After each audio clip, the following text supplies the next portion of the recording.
تو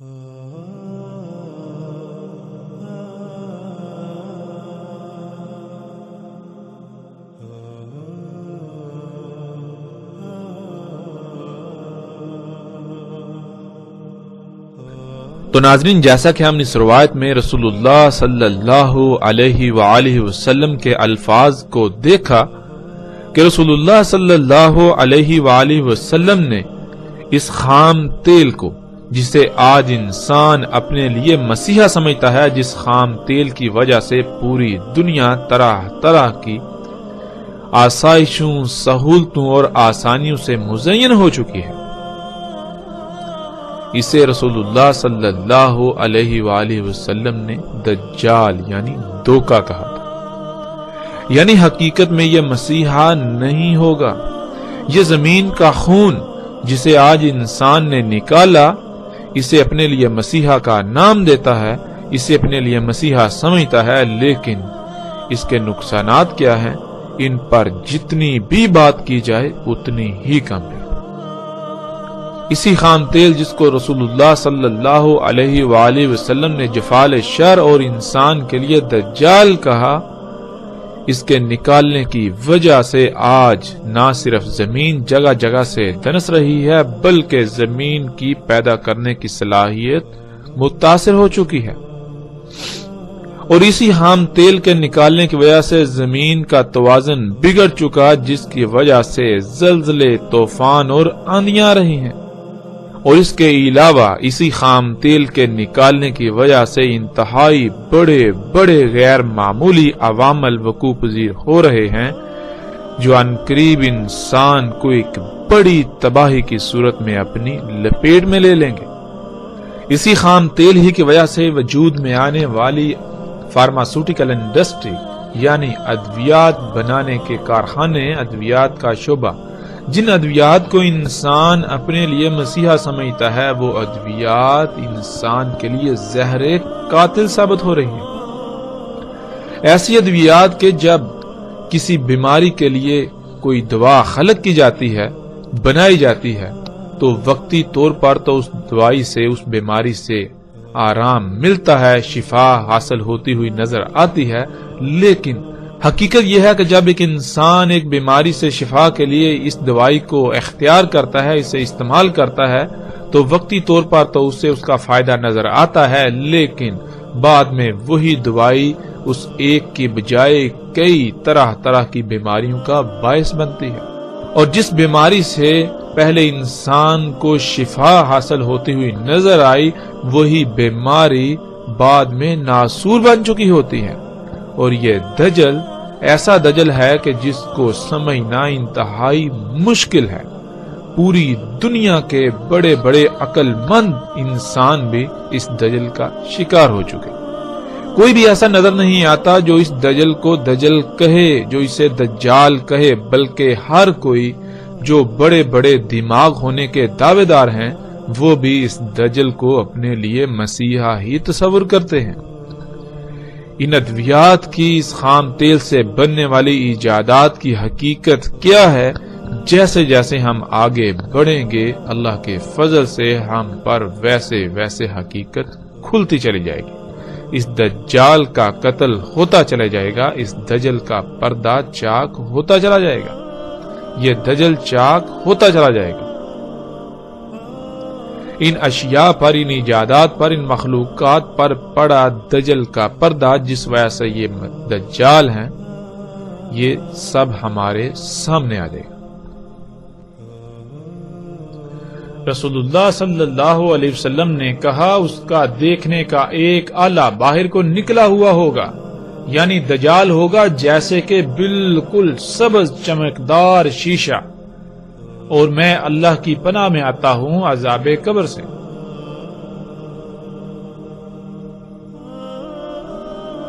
ناظرین، اس روایت میں لفظ انبت استعمال ہوا ہے۔ یہ لفظ بہت وسیع اور بہت سی وسعتوں کا حامل ہے۔ ان میں غالب ترین معنوں کو ہم بیان کریں گے۔ ان میں پہلا معنی یہ ہے، انسانوں، جانوروں، درختوں، چرند پرند سمیت تمام جاندار مخلوقات میں مداخلت کرنے، خود خلق کرنے، پیدا کرنے کی غرض سے انہیں چھیڑ چھاڑ چیر پھاڑ کر کے ان کی ساخت، خلق کرنے کی معلومات سمیت زیادہ سے زیادہ علم حاصل کرنے کے لیے ان کی گہرائیوں تک دیکھنے کی صلاحیت رکھنے والے آلات یا صلاحیت رکھنے والا آلہ، جیسا کہ سکرین پر نظر آنے والی تصاویر میں ہم ایسے تمام کے تمام آلات کو دیکھ سکتے ہیں جن آلات کے ساتھ انسانوں، جانوروں، درختوں، چرند پرند سمیت تمام کے تمام جانداروں میں مداخلت کر کے خود خلق کرنے کے لیے علم حاصل کرنے کی غرض سے انہیں چیر پھاڑ کر کے معلومات حاصل کی جا رہی ہیں، ان کی گہرائیوں تک دیکھا جا رہا ہے۔ ناظرین، اس لفظ کا دوسرا معنی جو پہلے معنی سے انتہائی قریب تر ہے وہ یہ ہے فصلوں، درختوں، پھلوں پھولوں یعنی نباتات وغیرہ میں مداخلت کرنے کی غرض سے، خود پیدا کرنے اگانے کی غرض سے انہیں چیر پھاڑ کر گہرائی تک علم حاصل کرنے کے لیے باریکیوں گہرائیوں تک دیکھنے کی صلاحیت رکھنے والا آلہ۔ پھر اسی طرح ناظرین اس کا تیسرا معنی ہے ایسا دیکھنے کا آلہ جو انگور کی طرح باہر کو نکلا ہوا ہو۔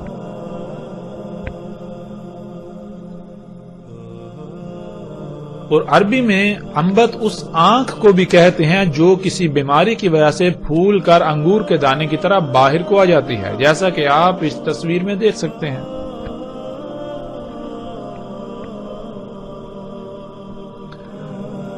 اب ناظرین ہمارے اوپر فرض بنتا ہے کہ ہم اپنے ارد گرد غور و فکر کریں، کیا آج انسان کی خلق کردہ ایسی مخلوقات موجود ہیں، ایسی ایجادات موجود ہیں جن سے یہ سب کام لیا جا رہا ہے جس کا ذکر رسول اللہ صلی اللہ علیہ وسلم نے کیا؟ کیا ایسی مخلوقات موجود ہیں جو دیکھنے کے آلات ہیں وہ سامنے سے بالکل ایسے باہر کو نکلے ہوئے ہیں گویا کہ جیسے آنکھ پھول کر انگور کے دانے کی طرح باہر نکل آئے؟ اور پھر کیا ایسے آلات موجود ہیں جن آلات کی مدد سے تمام کے تمام جانداروں کی چیر پھاڑ کر کے ان کی گہرائیوں تک دیکھا جا رہا ہے یا دیکھا جا سکتا ہے؟ اور جب ہم اپنے ارد گرد نگاہ دوڑائیں، غور و فکر کریں، تو ہمارے سامنے ایسے لا تعداد آلات آتے ہیں جو نہ صرف انسان کے خلق کردہ ہیں بلکہ ان سے بالکل وہی کام لیا جا رہا ہے جس کا ذکر رسول اللہ صلی اللہ علیہ وسلم نے کیا۔ اور حیران کن طور پر آج انسان، تقریباً پوری دنیا کے انسان ان آلات کو اپنے لیے مسیحا تصور کیے ہوئے ہیں۔ ان کے نقصانات کیا ہیں؟ ان کا دوسرا پہلو جسے انسان یکسر نظر انداز کرتے ہیں، جس سے اپنی آنکھیں بند کر لیتے ہیں، اس کی بھی ہم وضاحت کریں گے، اس کو سامنے لائیں گے آگے جا کر۔ اور ناظرین وہ کون سے ایسے آلات ہیں، وہ کون سی ایسی مخلوقات ہیں انسان کی ہی خلق کردہ جو سامنے سے ایک چمکدار صاف ستھرے سرسبز شیشے کی مانند شیشے کی ہیں، باہر کو ایسے نکلی ہوئی گویا کہ پھولی ہوئی آنکھ انگور کی طرح؟ اور جب ہم غور و فکر کریں تو حیران کن طور پر ایسے کئی آلات ہمارے سامنے آ جاتے ہیں۔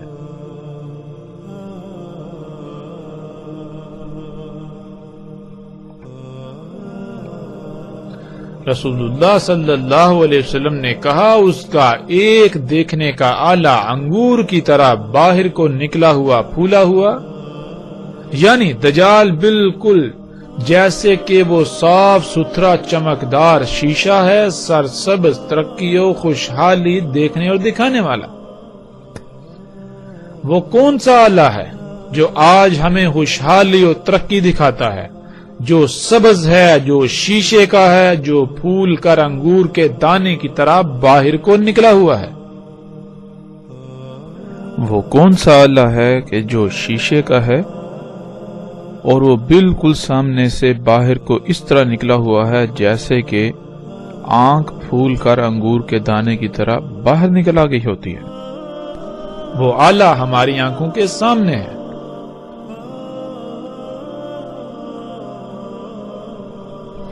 اور پھر رسول اللہ صلی اللہ علیہ وسلم نے اسی روایت میں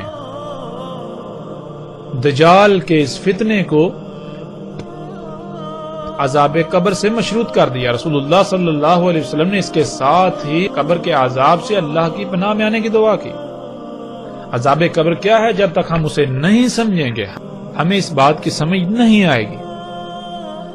اس وقت ہم عذاب قبر پر بات نہیں کریں گے کیونکہ یہ الگ موضوع ہے جس کا ذکر ہم آگے جا کر کریں گے، لیکن مختصر بات کرتے ہوئے آگے بڑھیں گے۔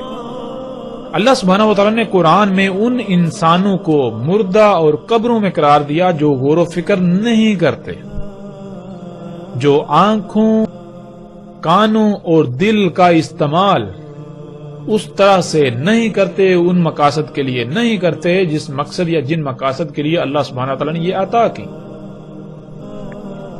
پھر قرآن کے دوسرے مقام پر اللہ سبحانہ و تعالیٰ ایسے انسان جو غور و فکر نہیں کرتے ان کو دل کا اندھا قرار دیتے ہیں۔ تیسرے مقام پر اللہ سبحانہ و تعالیٰ ایسے انسانوں کو جو غور و فکر نہیں کرتے ان کو چوپائے جانور قرار دیتے ہیں۔ اور جب ہم غور و فکر کریں تو یہ بات بالکل کھل کر واضح ہو جاتی ہے کہ عذاب قبر یا قبر کیا ہے۔ ناظرین، اللہ سبحانہ و تعالیٰ نے انسان کے بارے میں قرآن میں جو بات واضح کی وہ یہ کہ اللہ سبحانہ و تعالیٰ نے کہا کہ تم پہلے اموات تھے، پھر تمہیں حیا کیا یعنی زندہ کیا، اس بشری شکل میں لے کر آئے، پھر دوبارہ تم اموات ہو جاؤ گے، پھر دوبارہ تمہیں حیا کیا جائے گا، زندہ کیا جائے گا، جوڑا جائے گا۔ اب ناظرین، سوال یہ پیدا ہوتا ہے کہ ہمارا جسم جب حیا نہیں تھا تو بقول قرآن کے، اللہ کے کلام کے، یہ حالت موت میں تھا۔ موت کسے کہتے ہیں؟ موت کہتے ہیں ان چھوٹے چھوٹے ذرات کو، ان ایٹمز کو جس سے ہمارا جسم وجود میں آتا ہے۔ یعنی ہم حیا ہونے سے پہلے ہم اس وجود سے پہلے چھوٹے چھوٹے ذرات کی شکل میں پوری دنیا میں بکھرے پڑے ہوئے تھے، اور وہ ذرات کیسے ہمارے اس وجود کا حصہ بنے، ان ذرات نے کیسے یہ شکل اختیار کی، جب ہم غور و فکر کریں تو اللہ سبحانہ و تعالیٰ ان تمام کے تمام ذرات کو اکٹھا کرتے ہیں اور اس کو خام تیل کی شکل میں ڈالتے ہیں۔ یعنی ہماری موت کی، ہماری ان ذرات کی سب سے پہلی جو منزل ہوتی ہے وہ ہوتی ہے خام تیل۔ وہ اجزاء، وہ عناصر، وہ تمام کے تمام ذرات خام تیل کی شکل میں ڈلتے ہیں۔ اس کے بعد زمین اسی خام تیل سے نباتات نکالتی ہے، ان نباتات سے پھر جاندار وجود میں آتے ہیں، جن جانداروں سے ہم گوشت، دودھ حاصل کرتے ہیں۔ زمین جو نباتات اگاتی ہے ہم انہی نباتات کو کھاتے ہیں جن سے ہمارا یہ جسم وجود میں آتا ہے۔ ناظرین، اب جب ہم غور و فکر کریں تو ہمیں پتہ چلتا ہے کہ ہماری موت اور حیات کے درمیان کچھ عوامل ہیں، کچھ مراحل ہیں۔ وہ کیا ہیں؟ ہماری موت جو کہ ہمارا مواد ہے، ہمارا میٹیریل ہے، جس سے ہمارا جسم وجود میں آیا، وہ سفر کرتی ہے، کچھ مراحل سے گزرتی ہے۔ وہ مراحل کون سے ہیں؟ وہ مراحل یہ ہیں کہ ہمارا یہ جسم بننے سے پہلے ہمارا یہ جسم وہ مواد یہاں تھا، یعنی وہ گوشت کی شکل میں تھا۔ گوشت کس کا؟ گائے، بکری یا مختلف جانوروں کا۔ یعنی ہمارا یہ مواد، ہماری یہ موت ہمارے اس جسم کا حصہ بننے سے پہلے مختلف جانوروں، جانداروں کی شکل میں تھی، گوشت کی شکل میں، دودھ کی شکل میں، پھر یہ سبزیوں، پھل فروٹ، گھاس پھوس کی شکل میں تھی۔ اسی طرح جیسے جیسے پیچھے جائیں تو وہ ذرات کی شکل میں ملتی۔ ذرات یعنی موت سے لے کر اس حیات کے درمیان، اس کو اللہ سبحانہ تعالیٰ نے قرآن میں حالت قبر کہا ہے۔ جیسا کہ ہم پیچھے بات کر چکے ہیں کہ جو لوگ غور و فکر نہیں کرتے، ایک مقام پر اللہ سبحانہ تعالیٰ انہیں اندھے قرار دیتے ہیں، دوسرے مقام پر انہیں چوپائے قرار دیتے ہیں، تیسرے مقام پر انہیں اموات اور قبروں میں قرار دیتے ہیں۔ یعنی انسان اور باقی مخلوقات، باقی جاندار مخلوقات میں جو شاید تمیز کرتی ہے وہ یہ ہے غور و فکر کرنا۔ جو غور و فکر کرتے ہیں وہ تو حیات ہیں، وہ تو زندہ ہیں، اور جو غور و فکر نہیں کرتے وہ مردہ ہیں، کیونکہ انسان کو اسی مقصد کے لیے دنیا میں بھیجا گیا کہ وہ غور و فکر کرے اور جانے کہ وہ کس مقصد کے لیے دنیا میں بھیجا گیا، اس کی حقیقت کیا ہے، اس کا اول و آخر کیا ہے۔ جب انسان کے اس جسم سے روح کھینچ لی جاتی ہے تو پھر یہ جسم دوبارہ ان عوامل سے گزرتا ہوا، ان مراحل سے گزرتا ہوا، انہی ذرات کی شکل میں تبدیل ہو کر پوری دنیا میں بکھر جاتا ہے جیسے کہ وہ پہلے تھا۔ یعنی جب اس جسم سے روح کھینچ لی جاتی ہے، اس کو وفات دی جاتی ہے، تو پھر یہ جسم مختلف مخلوقات، جاندار مخلوقات کا حصہ بنتا ہے۔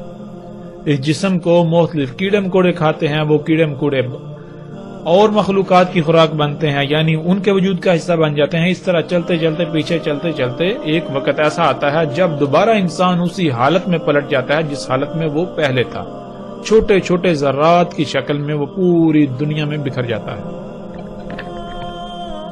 تو ان ذرات میں بکھرنے سے لے کر اس جسم کے درمیان یعنی وفات ہونے کے درمیان جتنے بھی عوامل ہیں، انسان کا جسم جن جن مخلوقات کے وجود کا حصہ بنے گا وہ حالت قبر کہلاتی ہے۔ اور قرآن میں اللہ سبحانہ وتعالی یہ بات بھی واضح کر دیتے ہیں کہ جو اجسام طیب ہوتے ہیں، طیب اجسام سے نکلنے والی روح کے لیے آسمان کے دروازے کھول دیے جاتے ہیں، یوں وہ اوپر چلی جاتی ہے جنتوں میں۔ لیکن اس کے برعکس خبیث جسم سے نکلنے والی روح کے لیے آسمان کے دروازے نہیں کھولے جاتے، بلکہ اس روح کو واپس پلٹا دیا جاتا ہے۔ کون سا آسمان؟ پہلا آسمان زمین کا، جو کہ سطح زمین سے 12 کلومیٹر تک ہے۔ یعنی اگر کوئی انسان خبیث ہے، کسی انسان کا جسم خبیث ہے، اس سے نکلنے والی روح جب اس کو وفات دی جاتی ہے تو اس کے لیے آسمان کے دروازے نہیں کھولے جاتے، اسے واپس پلٹا دیا جاتا ہے۔ اور جب واپس پلٹا دیا جاتا ہے تو ناظرین، جسم کو زندہ ہونا چاہیے تھا، ہم دیکھتے ہیں جسم زندہ نہیں ہوتا، تو پھر وہ روح کہاں جاتی ہے؟ وہ بجلی، وہ الیکٹرک جس نے ہمارے اس وجود کو زندہ کیا، وہ روح، وہ الیکٹرک، وہ بجلی پھر ان کو ایکٹیو کر دیتی ہے جو وجود، جو مخلوقات، جو جاندار، جو جانور وغیرہ ہمارے اس جسم سے وجود میں آتے ہیں، وہ ہے حالت قبر۔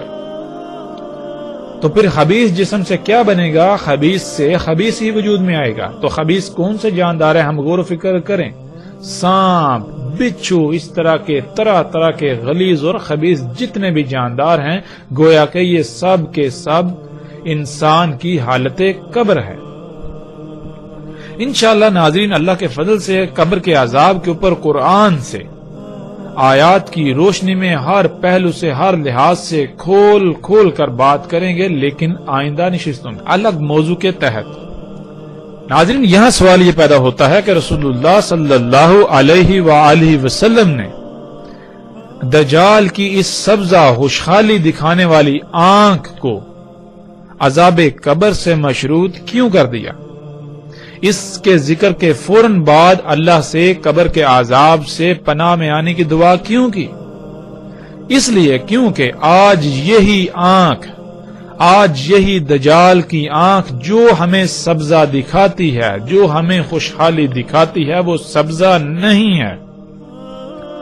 آج یہی دجال کی آنکھ جو کچھ اللہ نے حرام کیا، جو خبیث ہے، اس کو مزین کر کے دکھاتی ہے، اس کو حلال بنا کر، طیب بنا کر پیش کر رہی ہے، اور پوری دنیا کے انسان ایسی خبیث خوراک کو اپنے جسم کا، اپنے وجود کا حصہ بنا رہے ہیں۔ اس بات سے غافل کہ جب اس جسم سے روح نکالی جائے گی تو اس کے بعد ان کے ساتھ کیا ہوگا؟ جب جسم خبیث خوراک سے، خبیث غذا سے وجود میں آئے گا تو اس جسم سے خبیث مخلوقات وجود میں آئیں گی جو کہ انسان کی حالت قبر ہوگی۔ ان مخلوقات کو جن مصیبتوں تکلیفوں کا سامنا کرنا پڑے گا، جن حالات کا سامنا کرنا پڑے گا، گویا کہ وہ آپ ہیں۔ ابھی تو اس کا شعور نہیں ہے، لیکن اس کا شعور انسان کو اسی وقت ہوتا ہے جب وہ شعور جو اس جسم میں داخل کیا گیا، جو اس جسم میں ہے، اس کو نکال کر ان مخلوقات میں ڈال دیا جائے گا۔ آج ہم دیکھتے ہیں پوری دنیا میں خبیث خوراک کو دنیا کے سامنے مزین کر کے پیش کیا جا رہا ہے، اور پوری دنیا اس خوراک کو اپنے جسم کا حصہ بنا رہی ہے۔ رسول اللہ صلی اللہ علیہ وسلم نے کہا تھا کہ کسی کے چہرے پر پھونک مت مارو، کھانے پر پھونک مت مارو۔ سوال یہ پیدا ہوتا ہے کہ کیوں؟ اس کا جواب یہ ہے، اس لیے کہ جب انسان پھونک مارتا ہے تو انسان کے جسم سے یا انسان کے منہ سے جو ہوا خارج ہوتی ہے، آج ہم اسے کاربن ڈائی آکسائڈ کا نام دیتے ہیں۔ آج اسے ہم کاربن ڈائی آکسائڈ کا نام دیتے ہیں، جو کہ انسان کے لیے نقصان دہ ہے۔ انسان جو ہوا خارج کرتا ہے، اگر یہی ہوا دوبارہ انسان کے جسم میں داخل ہوگی تو انسان کا جسم طرح طرح کی بیماریوں کا شکار ہوگا،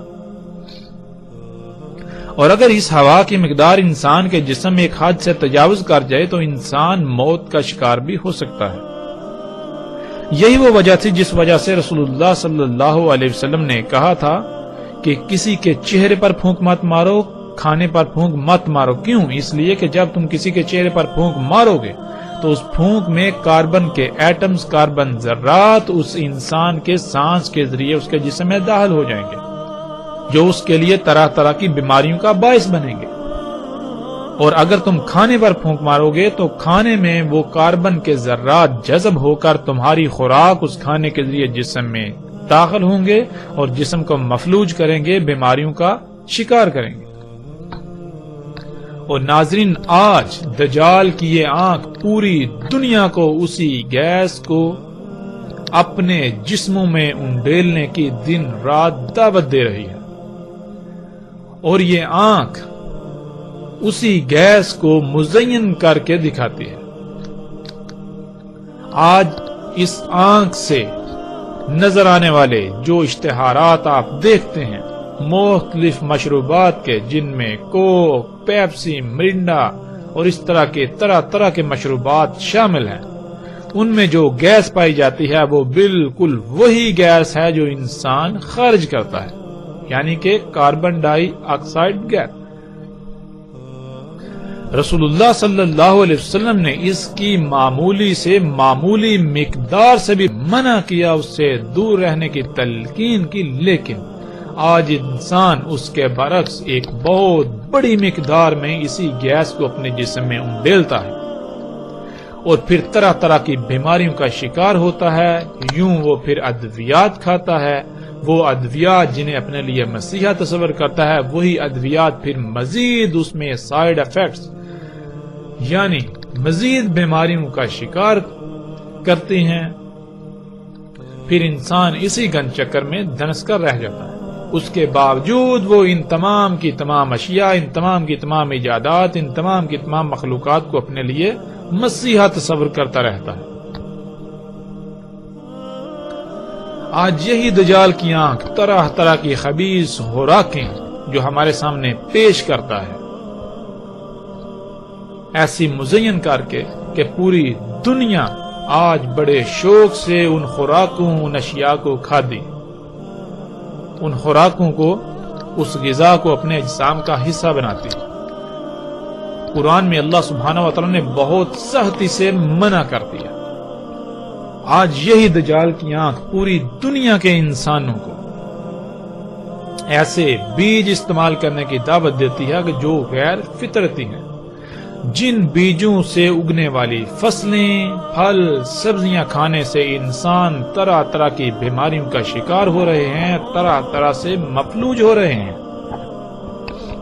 ناظرین، یہی وہ وجہ تھی جب رسول اللہ صلی اللہ علیہ وسلم نے ذکر کیا اس سرسبز شیشے کی آنکھ کا، جو سبزہ دکھاتی ہے، جو خوشحالی و ہریالی و ترقی دکھاتی ہے، اس کی طرف دعوت دیتی ہے تو ساتھ ہی مشروط کر دیا قبر کے عذاب کو، ساتھ ہی اللہ سے عذاب قبر میں پناہ میں آنے کی دعا کی۔ رسول اللہ صلی اللہ علیہ وسلم نے کہا اس میں کچھ شک نہیں کہ دجال ہوگا ممسول عین الیسرا، ہوگا اس پر زفرہ، کتب ہوگا درمیان اس کے دیکھنے کے آلات کے کافر۔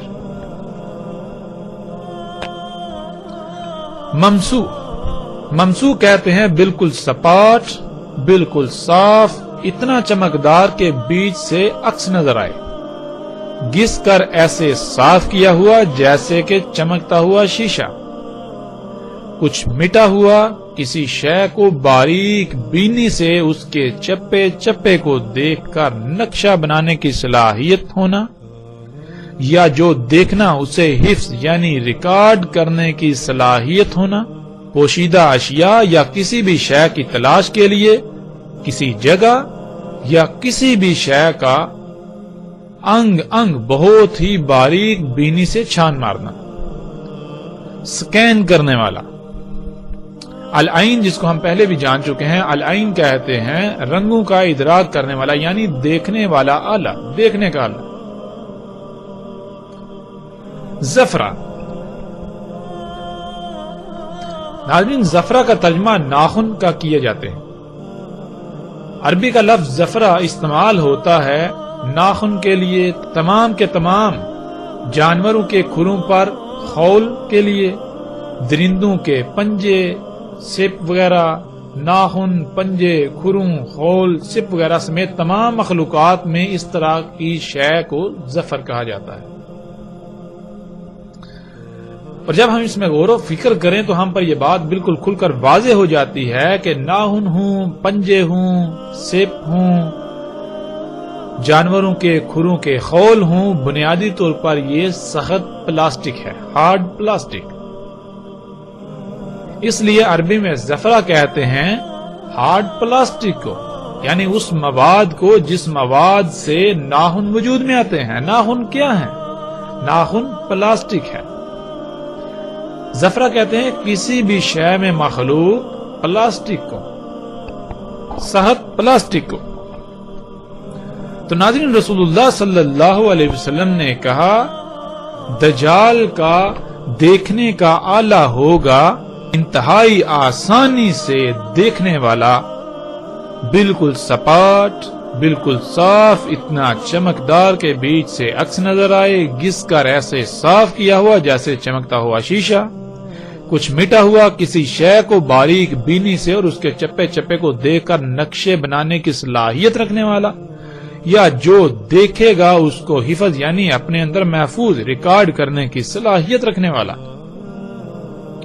اور پوشیدہ اشیاء کو دیکھنے یا کسی بھی شے کی تلاش کے لیے کسی جگہ یا کسی بھی شے کا انگ انگ بہت ہی باریک بینی سے چھان مارنے والا، سکین کرنے والا، اور اس پر چڑھا ہوگا یعنی اس پر ہوگا سخت پلاسٹک، سخت پلاسٹک سے کور ہوگا، اس پر سخت پلاسٹک موجود ہوگا۔ تو ناظرین آج جب ہم اپنے ارد گرد غور و فکر کریں اور دیکھیں کیا انسان کی خلق کردہ ایسی کوئی مخلوقات ہیں جن میں ایسی تمام باتیں موجود ہیں جن کا ذکر محمد رسول اللہ صلی اللہ علیہ وآلہ وسلم نے کیا، جب ہم غور و فکر کریں تو ہم دنگ رہ جاتے ہیں۔ ہاں بالکل ایسی تمام کی تمام مخلوقات موجود ہیں۔ آج ایسے وہ تمام کے تمام آلات موجود ہیں جن میں ایسی تمام خصوصیات موجود ہیں جن آلات کو آج ہم کیمروں کا نام دیتے ہیں، یعنی کیمرے۔ موبائلز میں موجود کیمرے جو بالکل سپاٹ ہیں، چپٹے، جتنے بھی ایسے آلات ہیں ان کا شیشہ ایسا چمکدار ہوتا ہے جیسے گھس کر صاف کیا ہوا۔ سب میں یہ صلاحیت موجود ہے کہ وہ جو دیکھتے ہیں اسے اپنے اندر ریکارڈ یعنی محفوظ کرنے کی صلاحیت رکھتے ہیں۔ انہی کیمروں کی مدد سے آج دنیا کے چپے چپے کو دیکھا جا رہا ہے۔ انہی کیمروں کی مدد سے آج دنیا کے نقشے بنائے جاتے ہیں، یہاں تک کہ جو دنیا کا جدید ترین نقشہ ہے اور مصدقہ ترین، سب کا قابل اعتماد ترین جو نقشہ ہے اسے آج گوگل ارتھ کا نام دیا جاتا ہے، گوگل ارتھ کہا جاتا ہے، وہ بھی اسی دجال کی عین سے بنایا گیا، جو کہ دجال کے راس یعنی دجال کے انسان کی خلق کردہ مخلوقات کے بلند ترین مقام میں نصب ہے۔ یوں رسول اللہ صلی اللہ علیہ وسلم کے ایک ایک لفظ کی تصدیق ہوتی ہے۔ آج ہم ایسی تمام مخلوقات یعنی انسان کی خلق کردہ ایسی تمام اشیاء کو دیکھ سکتے ہیں جو ایسے آلات ہیں جن سے دیکھنے کی صلاحیت ہے، جن میں دیکھنے کی صلاحیت ہے، جن سے بہت ہی بآسانی دیکھا جا سکتا ہے، جو دنیا کے نقشے بنانے کے لیے، اشیاء کی سکیننگ کے لیے، دنیا کے چپے چپے کو دیکھنے کے لیے، خفیہ پوشیدہ اشیاء کو دیکھنے کے لیے، راتوں میں اندھیروں میں دیکھنے کے لیے استعمال ہو رہے ہیں۔ آج انسان ان تمام کے تمام آلات کو اپنے لیے مسیحا تصور کرتا ہے، لیکن رسول اللہ صلی اللہ علیہ وسلم نے ان سب کو دجال کہا۔ یہ سب کا سب حیات الدنیا ہے، یہ شیطان ہے۔ آج انسان اسی شیطان کے خطوات کی اتباع کر رہا ہے۔ آج انسان اسی حیات الدنیا، اس شیطان کے پیچھے پڑا ہوا، اسی کو دنیا میں آنے کا مقصد تصور کر چکا ہے، اور یہ بھول چکا ہے کہ وہ دنیا میں کس مقصد کے لیے بھیجا گیا۔ رسول اللہ صلی اللہ علیہ وسلم نے کہا اس کا یعنی دجال کا دیکھنے کا آلہ، انتہائی آسانی سے دیکھنے کا آلہ گویا کہ بااعتماد سیارہ ہوگا۔ سیارہ یعنی ایک پلانٹ ہوگا۔ جب ہم کائنات میں غور و فکر کریں تو سیارے کیا کر رہے ہیں؟ ہر سیارہ اپنے اپنے مدار میں گھوم رہا ہے۔ جیسے ہماری زمین ایک سیارہ ہے اور سورج کو اپنا محور بناتے ہوئے اس کے گرد گھوم رہی ہے، بالکل اسی طرح رسول اللہ صلی اللہ علیہ وسلم نے کہا کہ دجال کا دیکھنے کا آلہ جو کہ انتہائی آسانی سے دیکھنے والا ہوگا وہ ایک سیارہ ہوگا، یعنی وہ کسی شے کو اپنا مرکز و محور بناتے ہوئے اس کے گرد اپنے مدار میں گھوم رہا ہوگا۔ آج ہم پر فرض بنتا ہے کہ ہم غور و فکر کریں، کیا ایسی کوئی شے موجود ہے؟ کیا ایسی کوئی شے انسان نے خلق کی؟ کیا انسان کی مخلوقات، انسان کی خلق کردہ مخلوقات، انسان کی ایجادات میں کوئی ایسی ایجاد ہے جو گویا کہ بالکل ایک سیارے کی طرح ہے، جو ایک سیارے کی طرح کسی بھی مقام کو اپنا مرکز و محور بنائے ہوئے اس کے گرد گھوم رہا ہے اور اس کے ذریعے سے دیکھا جا رہا ہے؟ اس میں دیکھنے کی صلاحیت ہے۔ اور جب ہم غور و فکر کریں تو انسان حیران رہ جاتا ہے، بالکل رسول اللہ صلی اللہ علیہ وسلم کے الفاظ کے عین مطابق آج دجال کا انتہائی آسانی سے دیکھنے کا آلہ زمین کو اپنا محور بناتے ہوئے، زمین کو اپنا محور بنائے ہوئے اس کے گرد بالکل اسی طرح گھوم رہا ہے گویا کہ وہ ایک سیارہ ہے، ایک پلانٹ ہے۔ آج اسے ہم سیٹلائٹ کا نام دیتے ہیں۔ اسی سے آج پوری دنیا کے چپے چپے کو انتہائی آسانی سے دیکھا جا رہا ہے۔ رسول اللہ صلی اللہ علیہ وسلم نے کہا ساتھ ہوگا اس کے مثل جنت کے اور مثل آگ کے، یعنی اس کے ساتھ بالکل ویسی ہی اشیاء ہوں گی جیسی اشیاء یا جیسی سہولتیں، آسائشیں، آسانیاں جنت میں ہوں گی، اور اس کے ساتھ ہوگی آگ، اور اس کے ساتھ بالکل ایسی ہی شے ہوگی جیسے کہ آگ ہوتی ہے۔ اور پھر رسول اللہ صلی اللہ علیہ وسلم نے کہا اور اس کی جنت ہوگی غبار والی جو کہ دخان یعنی دھواں ہوگا، اور آگ ہوگی اس کی سرسبز باغ۔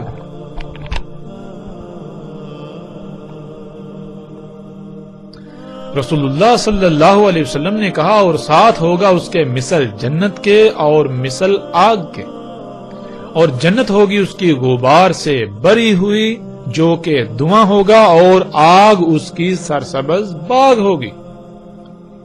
سب سے پہلی بات تو یہ ہے کہ دجال کی جنت میں جو بھی داخل ہوگا حقیقت میں وہ آخرت میں جہنم میں ڈالا جائے گا، اور جو دجال کی آگ میں کودے گا تو آخرت میں اللہ سبحانہ و تعالیٰ اسے جنت میں داخل کرے۔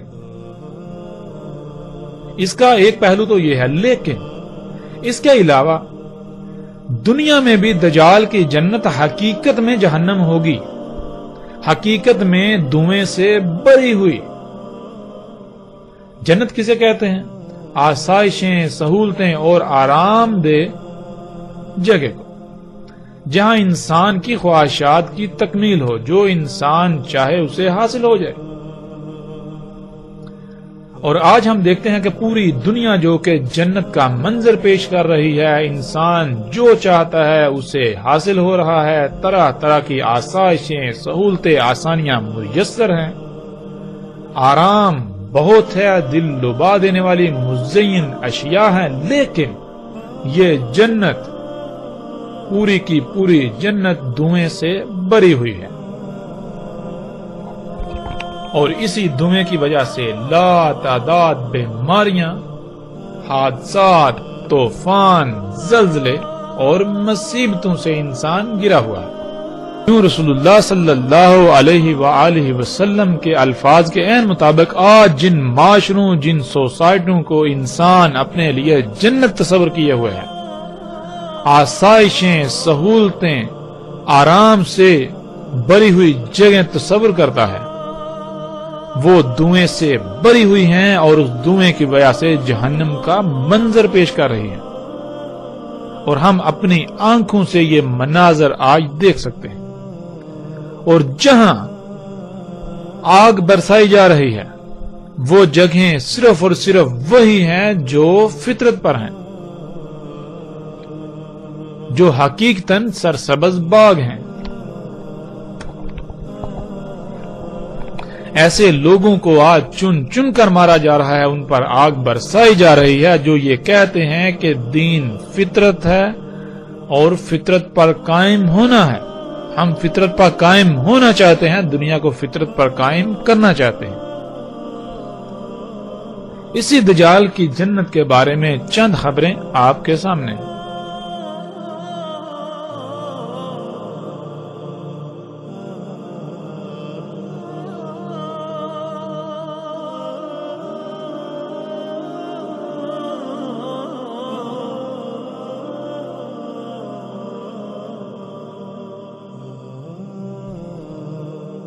دجال کی جنت یعنی جدید سہولتوں، آسائشوں، آسانیوں سے مزین یہ جدید ترین معاشرے جو کہ دجال کی جنت ہے، لیکن در حقیقت وہ جہنم ہے، وہ جنت نہیں ہے۔ انسان اسے جنت سمجھتے ہیں، حقیقت میں وہ جنت نہیں۔ حقیقت کیا ہے؟ حقیقتاً وہ جہنم ہے، دھویں سے بری ہوئی، جس دھویں کی وجہ سے لا تعداد بیماریاں، اچانک اموات کی شرح بہت زیادہ، بے چینی، بے سکونی، بے اطمینانی، ہر طرف باغم باغ، پریشانیاں، طرح طرح کے مصائب، لیکن اس کے باوجود اکثریت کو یہ سب نظر ہی نہیں آتا۔ وہ انہی معاشروں میں رہنے کے خواب دیکھتے ہیں اور انہیں یہ معاشرے جنت نظر آتے ہیں، حالانکہ یہ نہ صرف دھوکہ ہے بلکہ اس کی حقیقت دنیا میں بھی جہنم اور آخرت میں بھی جہنم ہے۔ دجال کی جہنم ظاہراً دنیا میں دجال کی جہنم میں بہت سختیاں ہیں۔ دجال کی جہنم ہر وہ جگہ ہے جو فطرت پر ہے، جہاں یہ ایجادات موجود نہیں ہیں، جو محمد رسول اللہ صلی اللہ علیہ وسلم کے موجود نہیں تھی اور آج دنیا میں موجود ہیں۔ ایسی جگہ حقیقتاً سرسبز باغات اور خامیوں، نقائص و بیماریوں سے پاک ہیں۔ یوں وہ حقیقتاً دنیا میں بھی سرسبز باغات، جنت اور آخرت میں بھی ایسے لوگوں کو جنت میں داخل کیا جائے، اور اس کے علاوہ ہر وہ جگہ جہاں دین قائم ہو وہ دجال کی جہنم ہے، دجال کی آگ ہے یہاں، یعنی وہاں آگ برسائی جائے گی۔ دین اللہ سبحانہ و تعالیٰ نے قرآن میں واضح کر دیا کہ دین کیا ہے، دین ہے فطرت پر قائم ہونا۔ جہاں دین قائم کیا جائے گا، یعنی جس جگہ کو فطرت پر لایا جائے گا، تو شیاطین اور اولیاء شیاطین کو اس سے بہت تکلیف ہوگی۔ یوں وہ علاقہ ہر لحاظ سے جہنم کا منظر پیش کرے گا، اس میں سختیاں، آزمائشیں، آگ و بارود کی بارش ہوگی، لیکن در حقیقت وہ دنیا میں ایک آزمائش ہوگی جس کے بدلے مومن کے درجات بلند ہوں گے، اور وہی درجہ وہ آخرت میں پالے گا۔ یوں دجال کی جنت حقیقت میں آخرت میں جنت اور بلند درجات کا حصول ہے، نہ کہ حقیقتاً جہنم۔